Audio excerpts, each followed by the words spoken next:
नमस्कार, मैं हूं रीनू। आप सभी दर्शकों का अन्नदाता कार्यक्रम में स्वागत करती हूं। हमारे देश का किसान जन का पोषक है, वह श्रम का देवता है, अन्नदाता है। उसमें ही भारत की आत्मा निवास करती है। ऐसे ही किसानों की प्रगति के लिए हम खेती बाड़ी से जुड़ी हुई बहुत सी नई लाभकारी जानकारियां हर रोज सुबह लेकर आते हैं।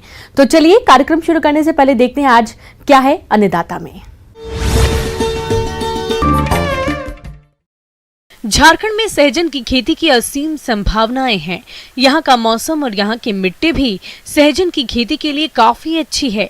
कम पानी वाले क्षेत्र और बंजर भूमियों में भी सहजन की खेती आसानी से की जाती है। सहजन से किसान न केवल अच्छा मुनाफा कमा सकते हैं, बल्कि इससे कुपोषण की समस्या का समाधान भी कर सकते हैं। और ऐसा ही कुछ कर रहे हैं झारखंड सिमडेगा जिले के पैकपारा गांव निवासी सुधीर प्रसाद, जो कि अपने खेत में सहजन और फलों की बागवानी से सालाना लाखों की आमदनी कमा रहे हैं। देखिए ये खास रिपोर्ट। सहजन एक पुरानी फसल है जिसकी खेती किसान भूल ही गए थे, लेकिन अब औषधीय क्षेत्र और लोगों के बीच इसकी मांग बड़ी तेजी से बढ़ रही है।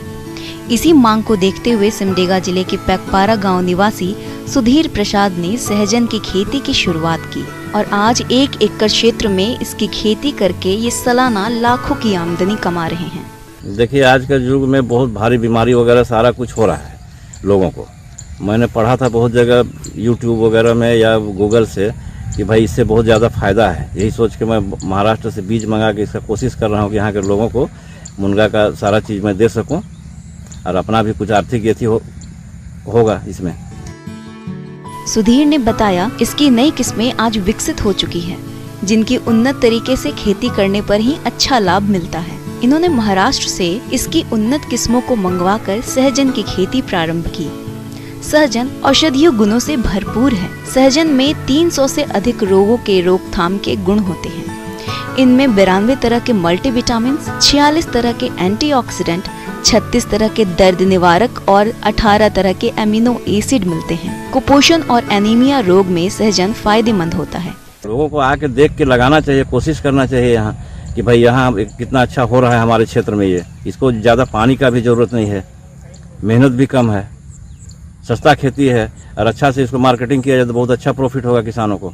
सहजन की खेती पत्तियों और फलियों के लिए की जाती है, जिसमें फलियों का प्रयोग सब्जी और बीज उत्पादन के लिए किया जाता है और इसकी पत्तियों को सुखाकर औषधीय में प्रयोग किया जाता है।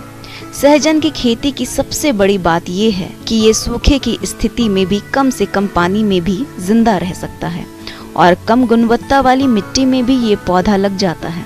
सहजन की खेती करने के लिए दोमट मिट्टी सबसे अच्छी होती है। सहजन की खेती के लिए नर्सरी में उगाए पौधे का इस्तेमाल कर सकते हैं या फिर बीजों को सीधे खेत में लगा सकते हैं। अगर बड़े प्लांट में पौधे को लगाना है तो जमीन की पहले अच्छे से जुताई कर लें। बीजारोपण से पहले 50 सेंटीमीटर गहरा और चौड़ा गड्ढा खोद लें और फिर कंपोस्ट या खाद की मात्रा 5 किलो प्रति गड्ढा ऊपरी मिट्टी के साथ मिलाकर गड्ढे के अंदर और चारों तरफ डाल दें। यहाँ उस मिट्टी को गड्ढे में डालने से बचें जो खुदाई के दौरान निकाली गई थी। फिर प्रत्येक गड्ढे में 2 बीज की बुआई करें या नर्सरी में तैयार पौधे की रोपाई करें। जिस इलाके में भारी बारिश होती है वहाँ मिट्टी को ढेर की शक्ल में खड़ा कर सकते हैं ताकि पानी वहां से निकल जाए। शुरुआत के कुछ दिनों तक ज्यादा पानी नहीं दें। अगर पौधा गिरता है तो उसे एक 40 सेंटीमीटर छड़ी या लकड़ी के सहारे बांध दें। आमतौर पर मोरिंगा का पेड़ बिना ज्यादा उर्वरक के ही अच्छी तरह से तैयार हो जाता है। सुधीर ने बताया कि इन्होंने 1 एकड़ में मुनगा के करीब 904 पौधे 16 मार्च को लगाए थे। प्रत्येक पौधों में 8 गुना 10 फीट की दूरी रखें और इन्हें सिंचित करने के लिए खेत के बगल में तालाब से पाइप लगाकर सिंचाई करते हैं। अगर किसान खेती में मेहनत करे तो फिर बेरोजगारी दूर हो सकती है। एकदम हो जाएगी दूर इसमें बेरोजगारी। लोगों को अपना मार्केट अच्छा है, अपने से बाजार में ले जाके बेचे छोटे किसान भी। सुधीर बताते हैं कि मुनगा का पौधा 6 माह में फली देना शुरू कर देगा। पहले साल एक पौधे पर अगर अच्छी पैदावार हुई तो करीब 250 फलियां लगती है और इनकी लंबाई 2 फीट और वजन 100 ग्राम तक होता है। 1 किलो मुनगे की कीमत 20 से 30 रुपए तक मिल जाती है। 1 एकड़ मुनगे की खेती में इन्हें महज 50,000 तक लागत आई है। सुधीर का कहना है कि इससे पहले वर्ष लगभग 3 लाख रुपए की कमाई होगी। वहीं इसके बाद के वर्षों में 6 से 7 लाख रुपए प्रति वर्ष आमदनी मिलेगी। सुधीर अब 2.5 एकड़ खेत में मुनगा की खेती के बाद थाई सुपर किरण अमरूद, एप्पल बेर, वियतनाम की कटहल, बांग्लादेश की मौसमी, बारी 1 और 12मासी कागजी नींबू की फसल लगाने जा रहे हैं। आने वाले समय में यह रकबा और बढ़ेगा, किसान भी खेती हेतु जुड़ेंगे, जिससे जिला सिमडेगा मुनगा की खेती हेतु पूरे प्रदेश एवं राज्य में समृद्ध बनेगा और जिले के अन्नदाता आर्थिक रूप से सुदृढ़ बनेंगे। ब्रेक के बाद एक बार फिर से आप सभी दर्शकों का अन्नदाता में स्वागत है। किसान भाइयों, यूं तो बकरी पालन कम लागत में अधिक आमदनी देने वाला व्यवसाय है। अगर किसान इसमें भी उन्नत नस्लों का पालन करें तो और भी अधिक लाभ कमा सकते हैं। ऐसी ही एक बकरी नस्ल है ब्लैक बंगाल, जो कि अपने राज्य बिहार और झारखंड में आसानी से पाली जा सकती है और किसान इसके पालन से काफी अच्छा लाभ कमा सकते हैं। तो चलिए बकरी की ब्लैक बंगाल नस्ल और इसके पालन के बारे में विस्तार से जानते हैं कृषि विज्ञान केंद्र जिला भागलपुर के पशु वैज्ञानिक डॉक्टर जिया उल हुदा से।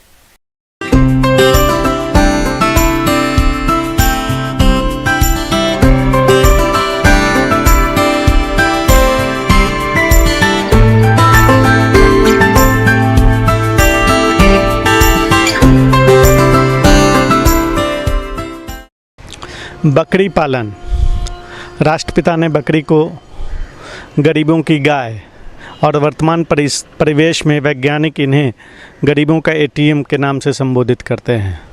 बकरी पालन एक ऐसा व्यवसाय है जो मुख्य रूप से छोटे कम जोत वाले किसान और जिनके पास ज़मीन नहीं है, पूरे बकरी पालन का लगभग 80 से 90% हिस्सा उन्हीं के द्वारा पूरा होता है। खास करके बिहार, बंगाल, बांग्लादेश, पूर्णिया और हमारे नेपाल के कुछ इलाकों में जो प्रमुख नस्ल पाई जाती है बकरी की, उसमें ब्लैक बंगाल काफ़ी प्रचलित है। ये नस्ल देश के पूर्वी क्षेत्रों में पाई जाती है, खास तौर पर पश्चिमी बंगाल, उड़ीसा और बिहार में होती है। इस नस्ल की बकरी के पैर छोटे होते हैं, इसलिए इनका कद छोटा होता है। ये काले रंग की होती हैं कि इनकी नाक की रेखा सीधी या कुछ नीचे दबी होती है। ब्लैक बंगाल नाम से समझ में आता है कि ये सिर्फ काले रंग की होती है, ऐसी अवधारणा नहीं है।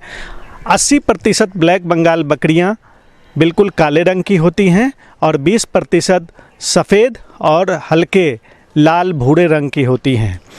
ब्लैक बंगाल पूरे विश्व में और भारत में सर्वोत्तम मांस उत्पादन के लिए नस्ल मानी जाती है। इसकी जो प्रमुख विशेषता ये है कि ये ब्लैक बंगाल बकरियां 8 से 10 महीने के अंदर मैच्योर हो जाती हैं और वो गर्भधारण करने की स्थिति में होती हैं। ब्लैक बंगाल नस्ल की जो सबसे प्रमुख बात है वो है कि मांस के मामले में ये सर्वोत्तम है और इनका जो खाल है उससे उच्च क्वालिटी के चमड़े प्राप्त होते हैं। इसमें जो सबसे अच्छी बात है कि ये 2 साल की अवधि में लगभग 2 बार बच्चे दे देते हैं। अगर इसके वजन की बात करें तो वयस्क नर का वजन करीब 18 से 20 किलोग्राम का हो सकता है। इसके साथ ही मादा का वजन 15 से 18 किलोग्राम का होता है। अगर इसके दूध उत्पादन की बात करें तो एक मादा बकरी 3 से 4 माह तक दूध देती है। रोजाना एक बकरी 300 से 400 ml दूध दे सकती है। कि ब्लैक बंगाल नस्ल की बकरियां 12 से 14 माह में लगभग 2 बार बच्चे दे देती हैं और औसतन 2 बच्चे देती हैं। इनका जो सबसे ड्रॉबैक है, इनकी जो सबसे ख़राब बातें हैं वो ये हैं कि ये औसतन एक ब्यात में मात्र 20 किलोग्राम तक ही दूध दे पाती हैं और इनमें जो प्रजनन क्षमता है वो 2 से 4 बच्चे तक देने की होती है। तो हमारे बकरी पालकों को ये ध्यान देना है कि इनके बच्चे जब 2 से अधिक हों और जब देखें कि ब्लैक बंगाल नस्ल की बकरियां का दूध कम हो रहा है तो वो बाहर से दूध पिलाएं, जो इसमें जो बच्चों की मृत्यु दर को वो काफ़ी कम कर सकते हैं। बकरी को रखने के लिए आवास स्थानीय स्तर पर उपलब्ध संसाधनों जैसे बांस एवं पुआल के छप्पर से बनाया जा सकता है। बकरियों के आवास को जमीन के स्तर से 1 1.5 मीटर ऊंचा होना चाहिए ताकि जल जमाव नहीं हो। ये पूर्व से पश्चिम दिशा की ओर होना चाहिए जिससे सूर्य की रोशनी एवं हवा का बहाव सही रूप से हो सके। एक वयस्क बकरी को 1.8 वर्ग मीटर जगह देना चाहिए। एक चीज़ ध्यान रखेंगे कि एक जगह 20 बकरियों से ज़्यादा का संग्रह एक खटाल में न करें। अगर आपको बहुत ज़्यादा पालना है तो फिर एक दूसरा खटाल बनाएं, वहाँ 20 बकरियों को रखें। खाने में जो भी हमारे बकरी पालक हैं वो अच्छे तरीके से जानते हैं कि सुबबूल अगर आपके मेड़ पर लगा लें, नेपियर घास लगा लें और साल भर अक्टूबर माह में बरसीम की बुआई कर लें, सूडान की घास की व्यवस्था कर लें, तो ये बहुत ही अच्छा आपके लिए साधन हो सकता है। दूसरी आपको एक जो सबसे महत्वपूर्ण बातें हैं इनके बारे में वो ये हैं कि एक औसतन हमारे एक बकरी को, ब्लैक बंगाल बकरी को प्रत्येक दिन जो है उसको कम से कम 100 ग्राम के आसपास दाना, चाहे चोकर के रूप में हो, मकई के दर्रा के रूप में हो, ये अवश्य दें। और अगर कोई गर्भवती बकरी है तो 150 ग्राम से के आसपास उसको प्रतिदिन आप दाना ज़रूर दें, हरा चारा और सूखे भूसे के अलावा। ब्लैक बंगाल बकरी पालन के कई लाभ हैं। इस बकरी का आकार छोटा होने के कारण इसकी भोजन की मांग अपेक्षाकृत कम होती है और इनकी अन्य पशुधन की तुलना में रहने के लिए कम जगह की आवश्यकता होती है। इस नस्ल के साथ बकरी पालन व्यवसाय शुरू करने के लिए आवश्यक पूंजी और निवेश बहुत कम लगता है और इसमें रोगों का प्रकोप अन्य बकरियों से कम होते हैं और कम समय में कई बकरियों का उत्पादन मिल सकता है। कि आप जहाँ से भी बकरी खरीद रहे हो ये सुनिश्चित करें कि उनको पीपीआर का टीका दिया गया है कि नहीं। अगर पीपीआर का टीका नहीं दिया गया है तो आप सर्वप्रथम बकरी पालक के यहाँ ही पीपीआर की टीके की व्यवस्था उपलब्ध कराकर उसे आप पीपीआर का टीका दे दें और तदुपरांत आप 4-5 दिनों बाद उसको अपने घर लाएं। अपने राज्य बिहार और झारखंड में मछली पालन की असीम संभावनाएं हैं और शासन भी नीली क्रांति को बढ़ावा देने के लिए कई योजनाएं चला रहा है। अगर किसान मछली पालन को आधुनिक तरीके से करें तो इससे अच्छी आमदनी कमा सकते हैं। पिंजरा पद्धति से मछली पालन इसी का एक प्रत्यक्ष उदाहरण है। तो चलिए पिंजरा पद्धति से मछली पालन के बारे में जानकारी लेते हैं जिला रांची के मत्स्य विशेषज्ञ डॉक्टर AK सिंह से।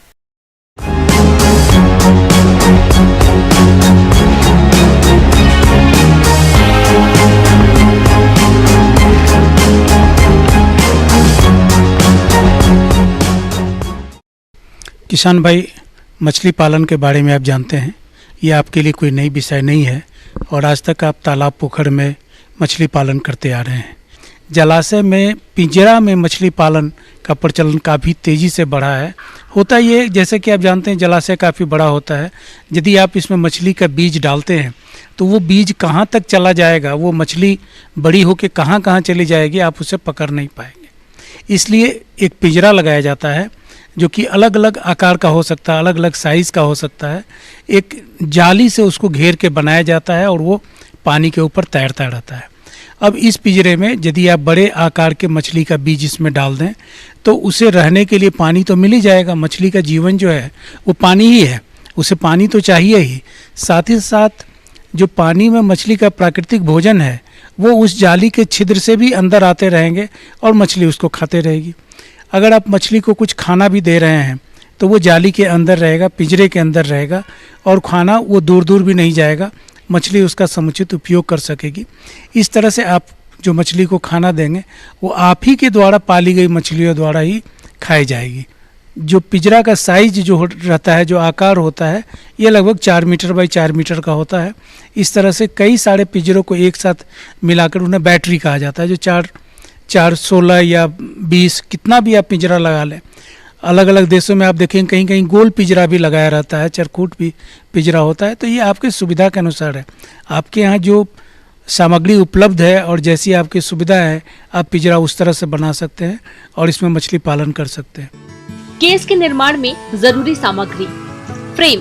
सस्ते एवं मजबूत सामग्री का चुनाव केज निर्माण के लिए आर्थिक दृष्टिकोण से बहुत महत्वपूर्ण है।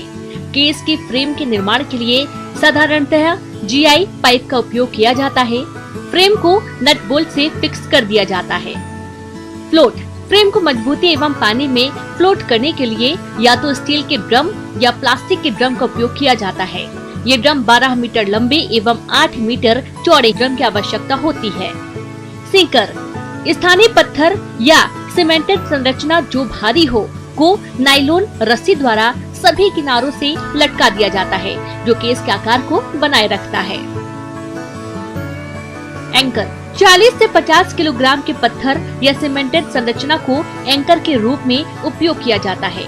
मजबूत नायलॉन रस्सी से इसे बांधकर जलाशय के तल में फिक्स कर दिया जाता है।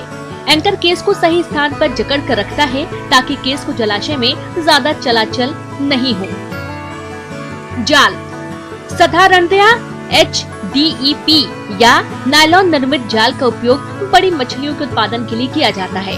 24 मिलीमीटर, 18 मिलीमीटर, 16 मिलीमीटर, 10 मिलीमीटर इत्यादि मेश का जाल देश में आसानी से उपलब्ध हो जाता है। और यहाँ पर आप किसी भी प्रकार के मछली के बीज को पिंजरा में डाल सकते हैं, जिसका मार्केट में डिमांड ज़्यादा हो, जिसकी मांग ज़्यादा हो, लोग जिसे ज़्यादा पसंद करते हो। ये अलग अलग होता है, अलग अलग प्रदेशों में, अलग अलग राज्य में मछली अलग अलग किस्म के लोग पसंद करते हैं। हमारे यहाँ अगर रोहू कतला पसंद करते हैं तो दूसरी जगह कॉमन कार्प को पसंद करते हैं, कहीं पर बोआरी को पसंद करते हैं। तो आपके क्षेत्र में जो भी मछली का पसंदीदा हो, जिस मछली को लोग पसंद करते हो, आप उसमें इसका पालन कर सकते हैं। जल की गुणवत्ता की जांच केज में समय समय पर बराबर करते रहना चाहिए। मुख्यतः पानी में घुलित ऑक्सीजन, अमोनिया, pH इत्यादि की जांच करना जरूरी है। जाल की साफ सफाई, हर 15 दिन में एक बार ब्रश से जाल को साफ करना चाहिए ताकि इसमें काई इत्यादि का जमाव ना हो। अगर कोई मरी हुई मछली हो तो उसे तुरंत हटा दिया जाना चाहिए। रूटीन जांच, जाल के धागे एवं मेश की जांच बीच बीच में करनी चाहिए। अगर कोई मेश लूज हो या कट गया हो तो उसकी मरम्मत कर लेना चाहिए। जैसे एक तालाब होता है, जो मछली चाहे वही निकाल सके, वैसा ही पिंजरा एक छोटा मोटा आपके लिए तालाब ही है, लेकिन उत्पादन इसमें ज़्यादा होता है। मछली स्वच्छ इसमें ज़्यादा अपने आप को महसूस करती है और पानी का आवागमन पिंजरा में ज़्यादा होता है। तो ये सारी फायदे हैं पिंजरा में मछली पालन करने से।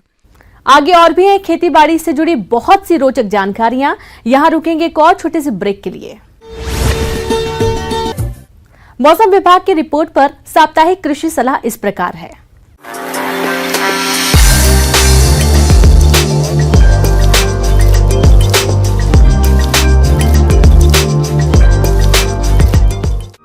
ग्रामीण कृषि मौसम सेवा, भारत मौसम विज्ञान विभाग, बिरसा कृषि विश्वविद्यालय कांके, रांची द्वारा भेजे गए मौसम पूर्वानुमान रिपोर्ट के आधार पर झारखंड के किसानों को सलाह दी जाती है कि अगले कुछ दिनों तक आकाश में बादल छाए रहेंगे और कहीं कहीं छिटपुट तो कहीं कहीं हल्की वर्षा की संभावना है।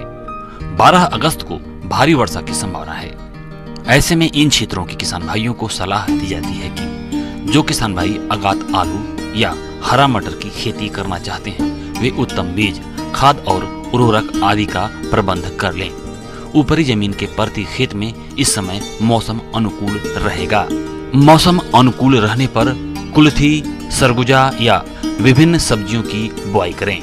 धान की फसल में रोपा के 20 से 25 दिनों बाद खरपतवार नियंत्रित करने के बाद यूरिया का भुरकाव लगभग 20 किलोग्राम प्रति एकड़ की दर से करें।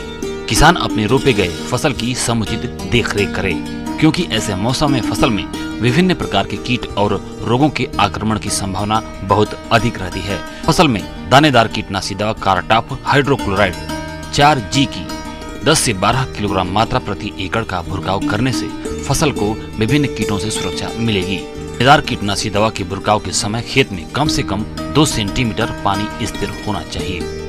जो किसान भाई कुल्थी की खेती करना चाहते हैं वे इसकी उन्नत किस्में जैसे VLG 19, इंदिरा कुल्थी 1 या बिरसा कुल्थी 1 में से किसी एक किस्म की बुआई करें। जो किसान भाई सरगुजा की खेती करना चाहते हैं वे इसकी उन्नत किस्में जैसे Birsa niger 1, Birsa niger 2, Birsa niger 3 या पूजा 1 में से किसी एक किस्म की बुआई करें।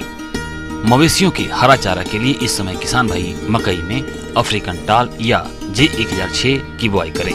लोबिया की UPC 5286, UPC 622, UPC 625 की बुआई करें। जो किसान भाई अगाध आलू की खेती करना चाहते हैं वे उत्तम किस्म का बीज, उर्वरक आदि का प्रबंध कर लें। आलू की अगाध अनुशंसित किस्म कुफरी अशोका, कुफरी चंद्रमुखी या कुफरी पुखराज में से किसी एक किस्म का चुनाव करें। जिन किसान भाइयों के पास विभिन्न सब्जियों जैसे टमाटर, फूलगोभी, बंद गोभी आदि का बिचड़ा तैयार है वे इसकी रुपाई का कार्य प्रारंभ करें और यह ध्यान रखें कि पौधे के जड़ के आसपास पानी जमा नहीं हो। साथ ही साथ पहले से रोपे गए सब्जियों में निकाई गुड़ाई कर आवश्यकता अनुसार यूरिया का भुरकाव करें।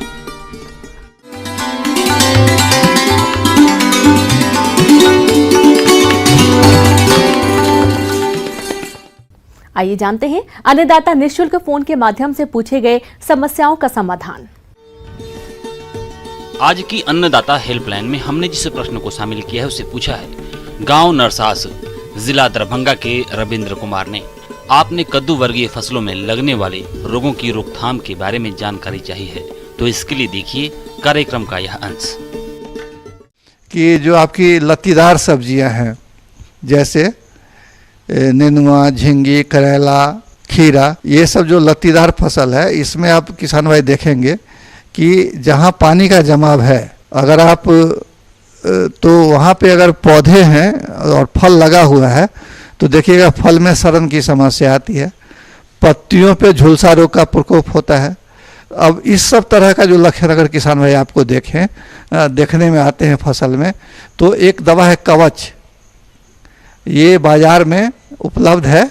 2 ग्राम दवा 1 लीटर पानी में घोल बना करके छिड़काव कर देने से ये फसल आपके बच जाएंगे।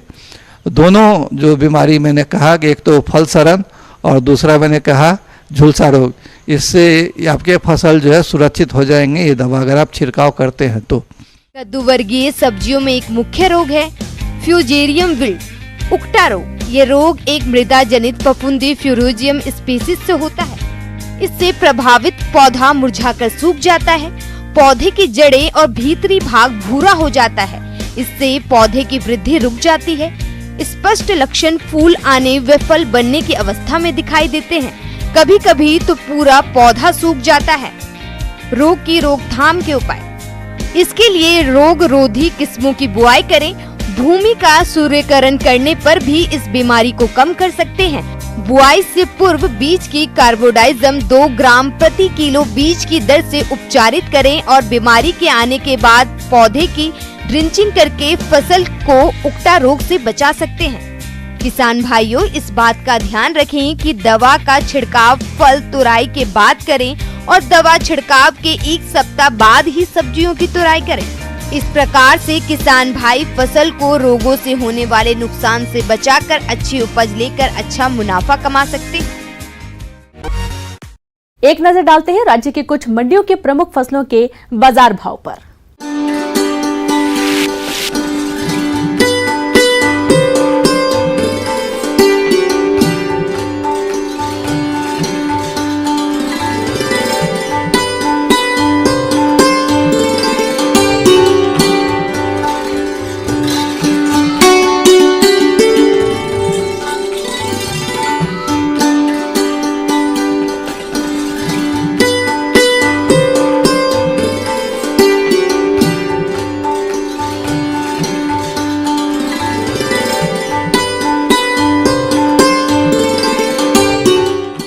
किसान भाइयों, कृषि संबंधित समस्या और सुझावों के लिए आप हमें इस पते पर संपर्क कर सकते हैं।